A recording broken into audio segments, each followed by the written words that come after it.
Pinaniniwalaang si Samuel Little ay pumatay ng higit sa 93 kababaihan sa loob ng ilang dekada. Iniuugnay siya ng FBI sa higit sa 60 murders at kinumpirma ang kanyang partisipasyon sa hindi bababa sa 50. Ibig sabihin nito, pumatay si Samuel ng mas maraming tao kahit pagsamahin ang bilang ng mga biktima ng mga serial killer na sina Ted Bundy at Jeffrey Dahmer, kaya't siya ang tinaguriang pinakamalupit na serial killer sa kasaysayan ng US. Si Samuel Little ay ipinanganak sa Reynolds, Georgia noong June 7, 1940. Ayon sa kanya, ang kanyang ina ay isang prostitute at naniniwala ang mga awtoridad na ipinanganak siya habang ang kanyang ina ay nakakulong. Sa murang edad, lumipat ang kanyang pamilya sa Lorain, Ohio, kung saan siya pinalaki ng kanyang lola. Nag-aral siya sa Hawthorne Junior High School, ngunit nakaranas ng mga problema sa disiplina at may issue sa awtoridad. Noong February 1954, ipinadala si Samuel sa Boys Industrial School malapit sa Columbus, Ohio, dahil sa pagnanakaw ng bisikleta. Ngunit hindi siya nahubog ng paaralang ito dahil umalis siya pagkatapos ng 1 taon at kalahati na may 47 kaso. Noong 1956, sa edad na 16, nakagawa siya ng kanyang unang malupit na krimen sa Omaha, Nebraska, kung saan siya ay nahatulan ng pagnanakaw. Matapos ang kanyang hatol, ipinasok siya sa isang institusyon para sa mga kabataang nagkasala. Noong 1961, nagnakaw si Samuel Little sa isang tindahan ng furniture sa Lorain at nahatulan ng 3 taon na pagkabilanggo. Noong 1966, ipinakita ni Samuel ang unang karahasan laban sa isang babae, kahit na may mataas na posibilidad na may mga insidente ng pang-aabuso sa kababaihan bago pa man ito. Nahuli siya sa Cleveland, Ohio para sa pananakit at pambubugbog sa isang babae. Sa kanyang mga huling taon ng 20s, lumipat si Samuel sa Florida upang manirahan kasama ang kanyang ina at nagsimulang mamasukan ng iba't ibang mga trabaho, kabilang ang sa isang sementeryo at ayon sa kanya, bilang isang ambulance attendant. Dito rin niya pinatay ang kanyang unang biktima, si Mary Brosley, isang 33 years old na babae. Nakuha ni Samuel si Mary mula sa isang bar sa North Miami Beach noong New Year's Eve ng 1970. Para kay Mary, nakita niya si Samuel bilang isang kaakit-akit na lalaki na may asul na mga mata. Ngunit para kay Samuel, nakita niyang pagkakataon ito upang mambiktima ng inosenteng babae. Uminom sila ng magkasama sa bar at ikinuwento ni Mary kay Samuel na iniwan niya ang kanyang pamilya sa Massachusetts matapos siyang pagsabihan tungkol sa kanyang problema sa pag-inom. Naiulat na nawawala si Mary mula sa Massachusetts noong June ng taon ding iyon. Naisip ni Samuel, dahil si Mary ay nag-iisa na kalahating taon pa lang sa Florida, wala masyadong pamilya sa lugar at malamang ay kakaunti ang mga kaibigan. Kung mawala si Mary dito, alam niyang malamang na mabigo ang mga investigasyon ng mga pulis. New Year's Eve pa, at malamang na ang mga saksi sa bar na makakakita sa kanilang pag-alis ay sobrang lasing para matandaan ang mga detalye. Kaya't ito na ang perpektong pagkakataon ni Samuel upang pumatay at agad niya itong sinunggaban. Matapos salubungin ang New Year, umalis sina Samuel at Mary sa bar at nag-drive papunta sa Everglades sa US 27, kung saan tumigil sila sa isang liblib na lugar. Ayon sa mga investigador na humawak sa kaso ni Mary, umupo si Mary sa kandungan ni Samuel at nagsimulang laruin ang chain na nakasuot sa leeg nito. Doon, bigla siyang sinakal ni Samuel hanggang sa mamatay at inilibing ang katawan ni Mary sa isang mababaw na libingan. Natagpuan ang katawan ni Mary 23 days pagkatapos at sa kabutihang palad para kay Samuel, hindi agad nakilala ang katawan. Ang sanhi ng pagkamatay ni Mary ay naitala bilang unclassified, ngunit ang kanyang autopsy report ay muling isinagawa noong 1982 at itinuring na isang homicide. Ngunit hindi nakilala ang katawan ni Mary hanggang 2017 nang gamitin ang dental records ng Medical Examiner's Office. Noong 1971, nahatulan si Samuel Little ng armed robbery sa Cleveland, Ohio. Habang naghihintay ng kanyang paglilitis, kinasuhan siya ng sodomy ngunit nakakagulat na siya ay napawalang sala sa kasong robbery at hindi man lang na-trial sa kasong sodomy. Noong 1972, nakilala ni Samuel si Aurelia Jean Dorsey, ang kanyang partner in crime. Si Jean ay 30 years ang tanda kay Samuel at naging girlfriend niya sa loob ng 16 years. Magkasama silang naglakbay at dumaan sa Timog at Midwest ng US, sinuportahan ang kanilang buhay sa pamamagitan ng shoplifting, pagnanakaw, at pagbebenta ng mga ninakaw na gamit. Si Jean Dorsey ay pumanaw dahil sa brain hemorrhage noong 1988. Kahit na may kasamang babae, hindi tumigil si Samuel sa pagpatay ng ibang kababaihan sa dekadang iyon. Inamin ni Samuel na gumawa siya ng ilang mga pagpatay sa panahong iyon at karamihan sa mga biktima ay nananatiling hindi kilala ng mga awtoridad. Nang magpasya siyang mamuhay ng palipat-lipat, mas tumaas ang bilang ng kanyang mga engkwentro sa batas mula 1957 hanggang 1975. Inaresto si Samuel Little ng mahigit 26 times sa 11 estado. Kabilang sa mga estadong ito ang Ohio, Maryland, Florida, Massachusetts, California, Oregon, Philadelphia, New Jersey, Arizona, Illinois, at Georgia. Ang mga krimen na kanyang isinagawa ay kinabibilangan ng panlilinlang, pagmamaneho ng lasing, armed robbery, drug possession, pananakit, pag-aalok ng prostitusyon, pananakit sa isang pulis, pagnanakaw, at panghahalay. Habang naglilingkod sa bilangguan sa mga kasong ito na umabot lamang sa 10 taon, sinabi ni Samuel na natutunan niyang magboxing. Ninais niyang maging professional boxer, ngunit hindi ito natuloy. Kung may title man na nakuha si Samuel Little, ito ay ang pagiging pinaka-prolific serial killer sa kasaysayan ng Amerika. Noong September 1976, inaresto si Samuel Little dahil sa tangkang panghahalay malapit sa St. Louis, Missouri. Ginamit niya ang isang kordon ng kuryente upang sakalin ang biktima. Binugbog ito hanggang mawalan ng malay at pinagsamantalahan sa isang liblib na lugar. Ang ganitong uri ng karahasan ay nagpatuloy sa kanyang mga pagpatay. Sa kabila ng bigat ng kanyang mga krimen, 3 buwan lamang ang kanyang sentensya sa bilangguan. Kahit na siya ay naaresto ng 26 times, nagawa niyang iwasan ang pangmatagalang pagkakakulong dahil sa kakulangan ng advanced na ebidensya ng DNA na mag-uugnay sa kanyang mga krimen. Ngunit hindi lamang ang kakulangan sa ebidensya ang nagbigay daan kay Samuel Little upang magpatuloy sa kanyang mga krimen, pati na rin ang kakulangan ng empathy para sa buhay ng mga taong kinuha ni Samuel. Si Detective Mitzi Roberts ng LAPD Homicide ay isa sa mga tao na nakahuli kay Samuel at ipinagmamalaki niya ang tagumpay na ito. Dahil inisip niyang siya ay may kinalaman sa mas maraming pagpatay, nag-isip siya na baka mas marami pang kaso ang maresolba. Naisip niya na makakakita ng koneksyon ang mga departamento ng pulisya sa iba pang hindi nalutas na kaso. Subalit, sa kanyang pagkadismaya, hindi iyon nangyari. Ang malungkot na katotohanan ay si Samuel Little ay nanamantala ng mga biktimang hindi nabibigyan ng sapat na pansin, tulad ng tawag ni Detective Roberts dito, the less dead.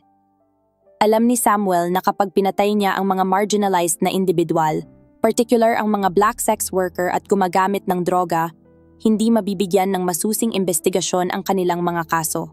Maaaring napatay ni Samuel ang kahit anong tao na makakasalubong niya, ngunit alam niya kung paano gumagana ang sistema ng hustisya. Nakita niya ang mga kapintasan nito at ginamit niya ito sa pinakamasamang paraan. Hindi maikakaila na ang krimen ni Samuel Little ay maaaring napigilan ng maraming beses at isang nakakagulat na pangyayari ang naganap noong dekada 80. Noong November 1982, inaresto si Samuel Little dahil sa pagnanakaw sa Pascagoula, Mississippi. Napagtanto ng mga pulis na tugma siya sa paglalarawan ng suspek sa pagpatay kay Melinda Rose Lapre. Inaresto siya sa Mississippi at kinasuhan ng pagpatay sa 22 years old na biktima. Ang mga saksi, na pawang mga sex worker noong panahong iyon, ay nagpatotoo na nakita si Samuel kasama ang biktima bago siya pinatay. Nagpatotoo rin ang mga saksi na si Samuel ay isang marahas na tao na inatake sila gamit ang parehong pamamaraan na ginamit niya sa biktima. Nang dalhin ang kaso sa isang grand jury, walang sapat na ebidensya laban kay Samuel kaya't hindi siya kinasuhan. Ito ay isa lamang sa maraming kaso na nagawa ni Samuel na makaligtas nang walang pinsala mula sa sistema ng hustisya. Habang iniimbestigahan pa rin si Samuel para sa pagpatay kay Melinda Lapre, siya ay inilipat sa Florida upang humarap sa paglilitis para sa pagpatay sa isa pang babae. Ayon sa isang saksi, nakilala ni Samuel si Patricia Ann Mount, isang 26 years old na babaeng may kapansanan sa pag-iisip, sa isang bar noong gabi ng kanyang pagkawala. Natagpuan ang kanyang bugbog, sugatan at hubad na katawan sa isang bukid. Ngunit hindi pinaniwalaan ng hurado ang mga testimonya ng mga saksi. Ang hurado ay nag-deliberate lamang nang wala pang kalahating oras at si Samuel ay napawalang sala noong August 1982. Ang katawan ng 20 years old na si Rosie Hill ay natagpuan sa tabi ng isang kulungan ng baboy sa Marion County, Florida. Si Rosie ay sinakal o pinatay sa pamamagitan ng suffocation. Si Samuel Little ay tinanong ng mga investigador noong panahong iyon, ngunit wala silang sapat na ebidensya upang kasuhan siya. Sa kalaunan, inamin ni Samuel ang pagpatay kay Rosie at ang pagtatapon ng kanyang katawan, ngunit ito ay dekada na ang lumipas matapos niyang gawin ang krimen. Sa interogasyon, sinabi ni Samuel sa detective na si Rosie ay malakas at lumaban, ngunit nanalo ako sa laban. Si Minnie Hill, ina ni Rosie, ay in-interview noong October 10, 2019 sa kanyang tahanan sa Memphis, Tennessee tungkol sa pagpatay sa kanyang anak. Sinabi niya sa Associated Press na si Samuel Little ay walang iba kundi ang demonyo. Si Minnie, na 79 years old noong panahong iyon, ay natutunan na patawarin si Samuel Little. Sinabi niya, "Kailangan kong magpatawad para patawarin ako ng Diyos dahil ako ay nagkakamali at pinapatawad ako ng Diyos." Lumaki si Rosie Hill sa lugar ng Memphis at nabuntis noong siya ay nasa high school. Lumipat siya sa Florida upang manirahan kasama ang kanyang mga lolo't lola at nanganak ng isang batang babae. Pagkatapos, lumipat siya sa Aquila kung saan siya nanirahan sa natitirang bahagi ng kanyang buhay. Noong August 8, 1982, tumawag si Rosie sa kanyang ina na si Minnie. Sinabi niya, "Inay, may ginagawa ako na hindi ko kayang iwanan, kaya uuwi ako sa katapusan ng linggo." Ito ay nagbibigay ng pangamba para sa mga ina na marinig. Ngunit lumala ang tensyon nang hindi dumating si Rosie tulad ng sinabi niya. Noong August 12, naiulat na nawawala si Rosie at si Minnie at ang kanyang asawa ay pumunta sa Florida. Gayunpaman, walang nakakaalam ng anumang impormasyon at natigil ang investigasyon. Nahirapan si Minnie na matulog pagkatapos noon. Siya ay nagmamadali sa telepono tuwing ito ay tumutunog, umaasang marinig ang boses ng kanyang anak na si Rosie. Makalipas ang 2 taon, nakatanggap si Minnie ng tawag, ngunit hindi boses ni Rosie ang nasa kabilang linya, kundi ang morgue. May pagdududa si Minnie sa pagkilala sa kanyang anak dahil ang katawan ay nabubulok na at halos buto at buhok na lamang ang natitira. Alam ni Minnie ngayon na ang buhay ng kanyang anak ay kinuha ni Samuel Little. Hindi niya maiwasang magtanong kung nahuli sana si Samuel ng mas maaga, baka may buhay na nailigtas. October 1984. Pumunta si Samuel Little sa San Diego, California at inatake ang 2 babae. Natagpuan ng mga pulis ng San Diego ang isang babae na walang malay at duguan sa kotse ni Samuel. Siya ay inaresto at kinasuhan ng pag-atake, pati na rin ang pag-atake na naganap 1 buwan bago iyon. Si Samuel ay na-trial para sa tangkang pagpatay sa parehong kaso, ngunit ang hurado ay hindi nagkasundo. Ang isang deadlock jury o hung jury ay isang hurado na hindi magkasundo sa isang hatol pagkatapos ng mahabang deliberasyon at hindi makamit ang kinakailangang supermajority na desisyon. Si Samuel ay umamin ng kasalanan sa pag-atake at nagsilbi lamang ng 2.5 taon ng kanyang 4 na taong sentensya. Noong February 1, 1987, siya ay pinalaya sa parol at lumipat sa Los Angeles, California. Lang sandali matapos siyang mapalaya, natagpuan ang katawan ng 41 years old na si Carol Alford sa isang eskinita sa South LA. Noong July 13, 1987, siya ay hubad mula baywang pababa, suot lamang ang isang medyas. Ang mga marka ng pagkaladkad malapit sa katawan ni Carol ay nagpakita sa mga investigador na siya ay pinatay sa ibang lugar at itinapon lamang doon. Ang opisyal na sanhi ng kamatayan ni Carol ay asphyxia sa pamamagitan ng manual strangulation, ngunit siya rin ay nakaranas ng matinding pambubugbog. Ang kanyang panga ay nangingitim sa bugbog, mga hemorrhage sa paligid ng kanyang mga mata, at mga gasgas at sugat sa kanyang leeg. Ipinakita rin ng autopsy na may hemorrhage sa kanyang voice box at hyoid bone, ang U-shaped na buto sa base ng dila na tumutulong sa paglunok. Ang pagkamatay ni Carol Alford ay hindi na ikonekta kay Samuel Little hanggang sa taong 2012, nang ang kanyang sexual assault kit at mga damit ay nasuri para sa DNA ni Samuel. Ang similya na natagpuan sa damit ni Carol ay tumugma kay Samuel Little. Matapos ang pagpatay kay Carol Alford, inamin ni Samuel Little na siya ay magpapatuloy sa paggawa ng siyam-pang pagpatay sa kanyang buhay. Noong August 14, 1989, tumugon ang mga pulis ng LA sa isang tawag tungkol sa isang pagpatay sa isang parking sa likod ng isang nightclub at restaurant sa East 7th Street. Sa loob ng isang dumpster, natagpuan nila ang katawan ni Audrey Nelson. Si Audrey ay hubad mula baywang pababa at ang kanyang sweatshirt ay nakataas sa kanyang mga balikat. Mayroon ding dumi sa kanyang likod, pati na rin ang mga marka ng pagkaladkad sa kanyang itaas na balikat. Tulad ni Carol Alford, si Audrey Nelson ay pinatay sa ibang lugar at itinapon lamang sa ibang lokasyon. Ayon kay Dr. Carpenter, ang sanhi ng pagkamatay ni Audrey ay strangulation o pagsakal gamit ang mga kamay ng kanyang killer.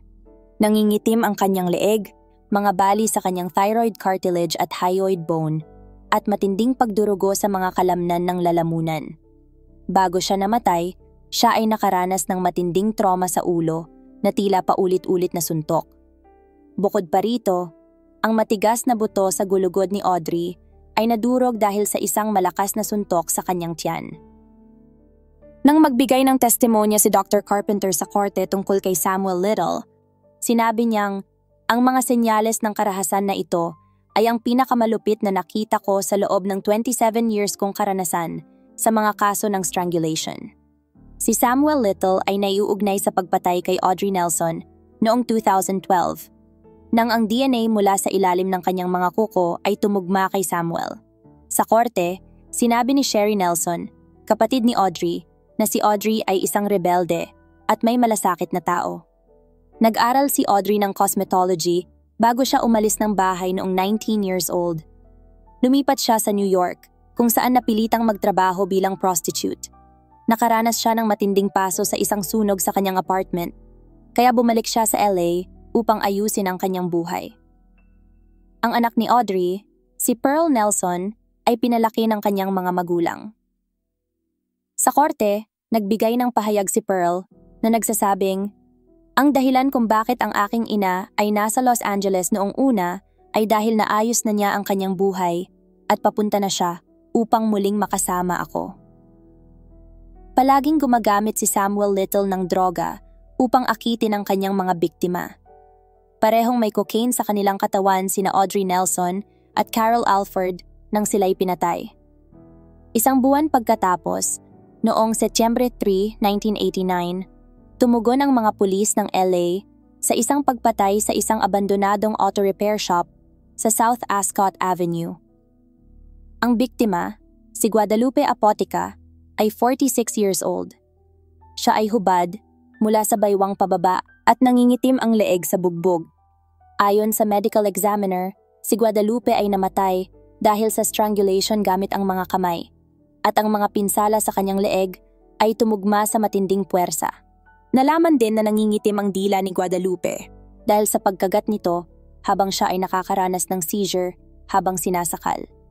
Sinuri rin ni Christopher Rogers, ang examiner, ang mga ulat ng autopsy nina Audrey Nelson at Carol Alford at napansin niya ang maraming pagkakatulad sa kanilang mga kaso.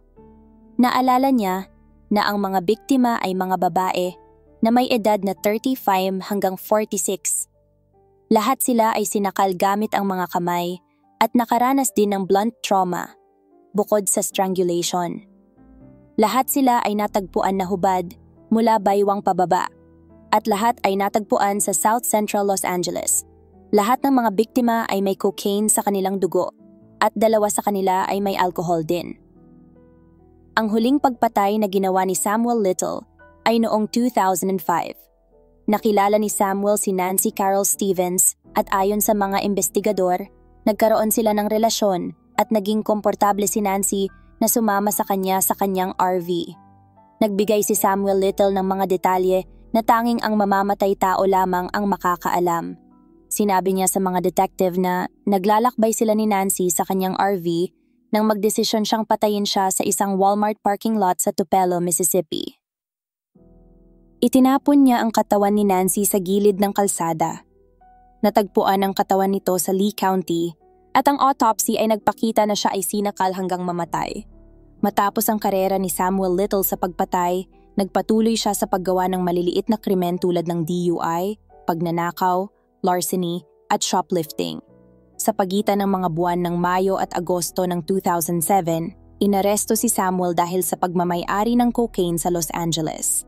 Siya ay umamin ng kasalanan at sinentensyahan ng isang drug diversion program, ngunit nabigo siyang dumalo o humarap sa korte. Ang hukom ay naglabas ng isang bench warrant ngunit ito ay non-extraditable. Ibig sabihin hindi ito maaaring gamitin sa ibang estado. Maraming beses na nakatagpo ng mga pulis si Samuel Little at alam nila ang kanyang warrant ngunit wala silang magawa tungkol dito. Noong April 2012, si Detective Mitzi Roberts ay naatasan sa Cold Case Homicide Unit sa Los Angeles.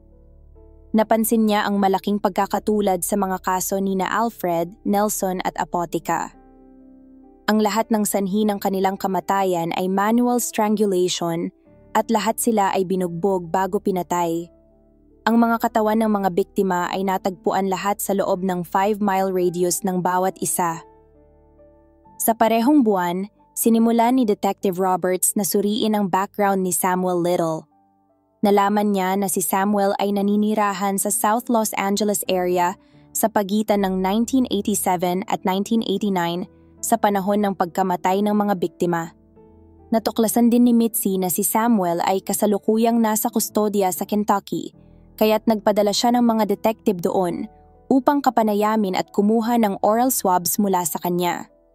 Pagkatapos ay ikinumpara niya ang DNA ni Samuel at ang DNA na natagpuan sa mga katawan ng mga biktima.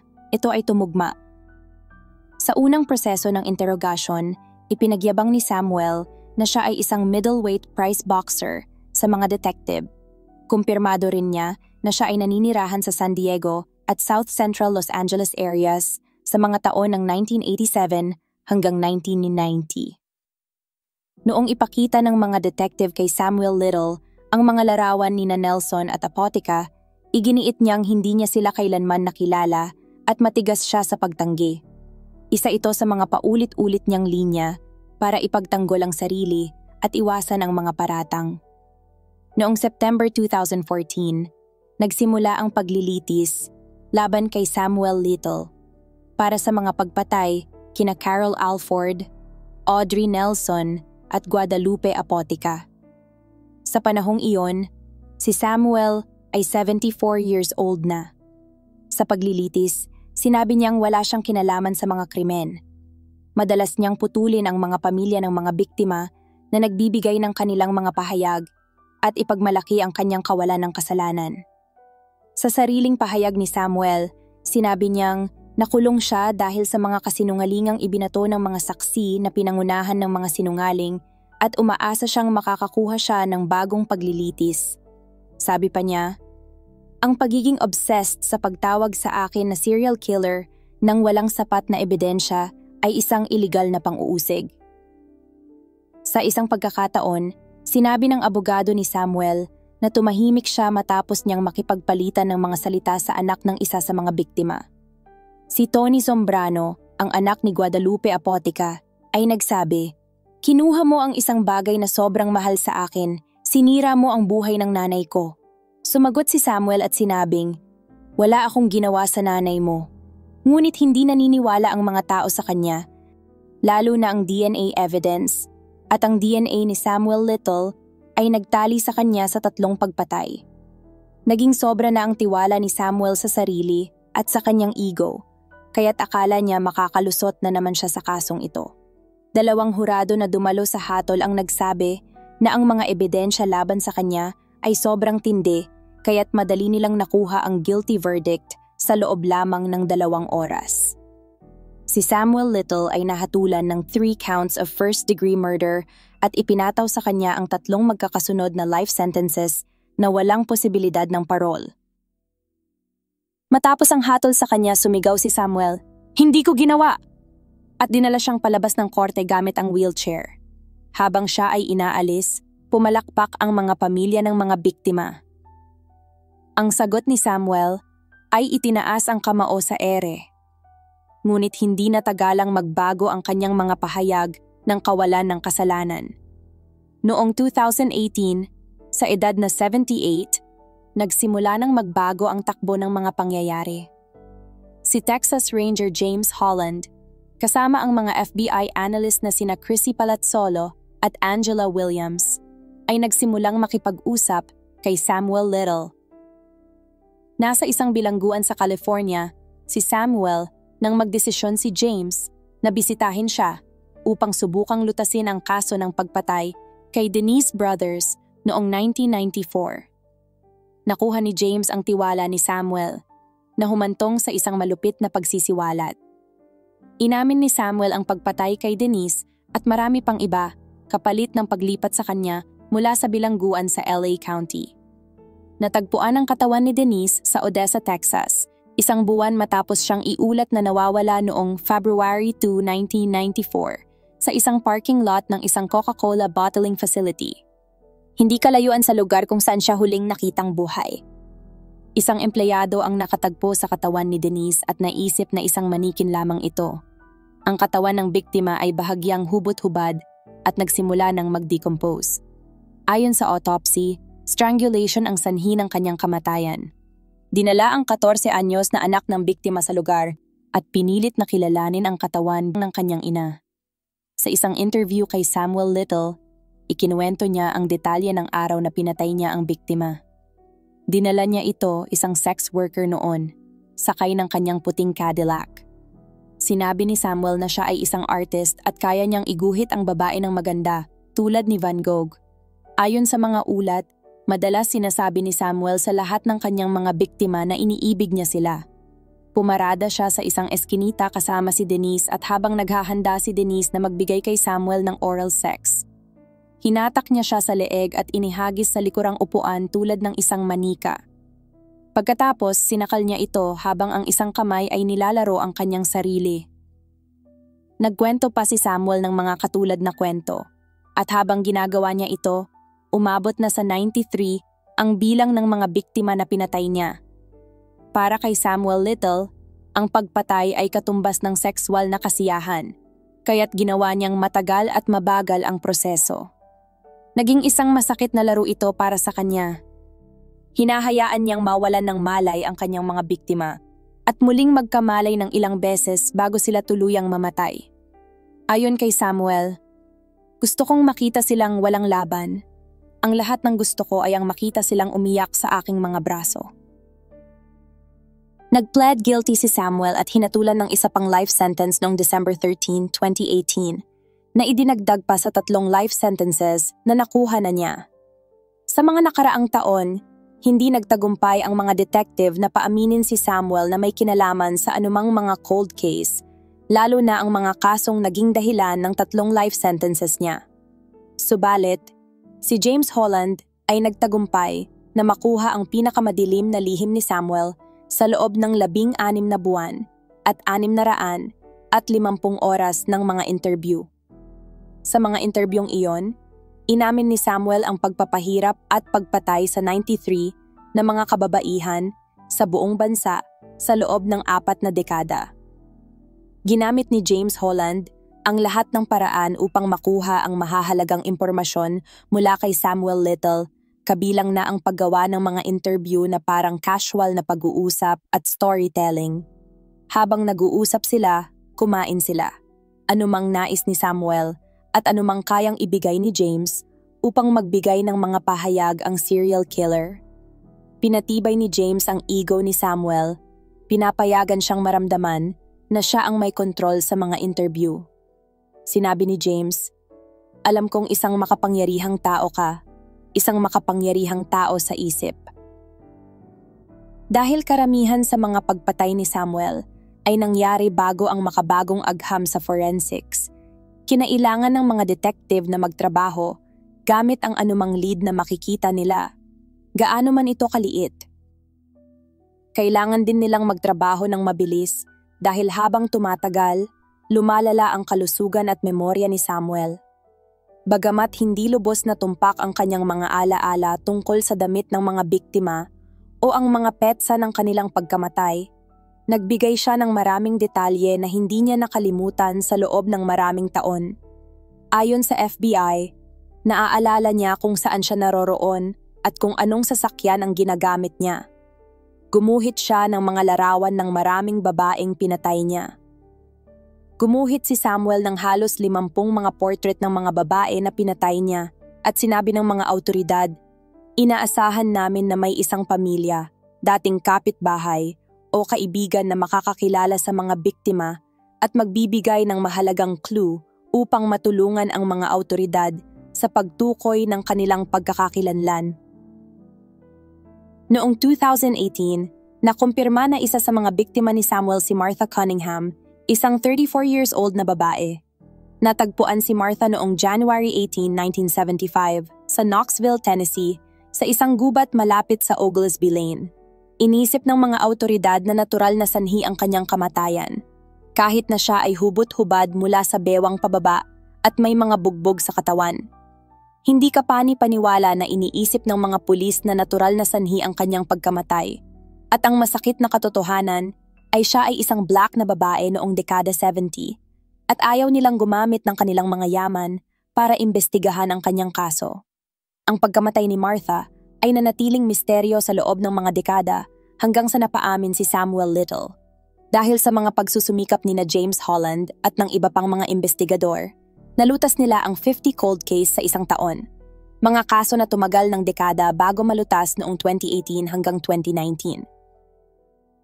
Isang malaking tulong ang napakagandang photographic memory ni Samuel Little sa pagsasara ng mga kasong ito. Sinabi ni James Holland na ang unang napansin niya sa mga interview ay kung gaano katalino si Samuel. Tinawag ni James si Samuel na isang genius dahil sa kanyang pambihirang memorya at pansin sa detalye. Ayon kay James, wala ni isa sa mga sinabi ni Samuel na napatunayan na mali o hindi totoo. Nang matutunan ni James na mahilig si Samuel mag-drawing at mag-sketch, binigyan siya ng art supplies. Ngayon, ang mga 50+ sketches ng kanyang mga biktima ay nakapaskil sa mga pader ng opisina ni James Holland. Nag-iwan si Samuel ng mga nakakakilabot na mensahe sa ilan sa mga portrait ng kanyang mga biktima, tulad ng, "Si Sam ang pumatay sa akin, pero iniibig ko siya. Matangkad na babae sa tabi ng kalsada at babae sa strip joint." Paano nga ba natandaan ni Samuel ang mga pinakamaliit na detalye tungkol sa kanyang mga biktima? Ayon kay Specialist Levin, isang may akda ng 31 na libro tungkol sa mga serial killer at ang kanilang mga alaala sa mga biktima. Para sa isang serial killer, ang kanilang mga krimen ay kadalasang itinuturing nilang pinakamahalagang nagawa sa buhay. Kung naiintindihan mo iyon, maiintindihan mo kung bakit nila naaalala ang mga detalye ng kanilang krimen. Ayon kay Levin, natatandaan ng mga serial killer ang kanilang mga krimen dahil gusto nilang muling maranasan ang mga ito, paulit-ulit. Nang tanungin kung ano ang iniisip ng mga serial killer tungkol sa kanilang mga biktima, sinabi ni Levin, tinuturing nila ang kanilang mga biktima bilang subhuman, parang mga hayop na mababa sa antas. Ayon kay Levin, ang tanging dahilan kung bakit tumulong si Samuel Little sa pagsasara ng mga cold cases ay hindi para magbigay ng kapanatagan sa mga pamilya ng mga biktima, kundi dahil siguro naisip niya, kung hindi ko magagawa, at least madrawing ko na lang. Sa isang interview kay Samuel, sinabi niya, "Nabubuhay ako ngayon sa aking isipan, kasama ang aking mga babies sa aking mga drawings. Ang tanging bagay na magaling ako ay mag-drawing." Nang tanungin kung ano ang nararamdaman niya kapag pinapatay niya ang kanyang mga biktima, sumagot si Samuel, "Para itong langit, parang matulog kasama si Marilyn Monroe." Karamihan sa mga biktima ni Samuel ay mga sex worker, gumagamit ng droga, o mga taong walang tirahan, at karamihan sa kanila ay babae. Ayon sa kanya, iniisip niya na ang mga taong ito ay mag-iiwan ng mas kaunting bakas para mahanap ng mga awtoridad at mas kaunti ang maghahanap sa kanila. Ito ang dahilan kung paano siya nakaligtas sa maraming pagpatay. "Hindi ako pumatay ng mga senador o gobernador o mga sikat na mamamahayag sa New York. Kung ikaw ang pinatay ko, makikita ka sa balita kinabukasan. Nagtago ako sa mga mahihirap na komunidad." Ang nakakalungkot na realidad ay tama siya. Ang mga biktima na pinili ni Samuel ang dahilan kung bakit nakaligtas siya ng ganito katagal. Ngunit mas masakit pa, ngayon napatay na si Samuel Little, hindi na siya makakapag-drawing, makukuhanan ng interview, at hindi na makakapagbigay ng bagong impormasyon sa mga awtoridad.